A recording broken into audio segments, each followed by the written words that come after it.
السلام عليكم. موعد وتوقيت مباراة ريال مدريد وفريق أتلتيك بلباو ضمن الجولة الثلاثين في مسابقة الدوري الإسباني والقنوات الناقلة. يستعد ريال مدريد لمواجهة فريق أتلتيك بلباو بعد تحقيق الانتصار في آخر مواجهة له أمام أوساسونا ب4 أهداف مقابل هدفين، حيث يتصدر ريال مدريد جدول الترتيب برصيد 72 نقطة، فيما يحتل فريق بلباو المركز الرابع برصيد 56 نقطة.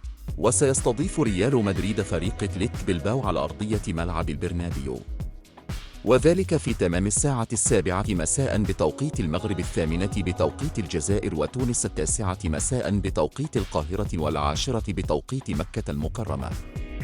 ومن المرتقب نقلها على قناة بين سبورت HD1.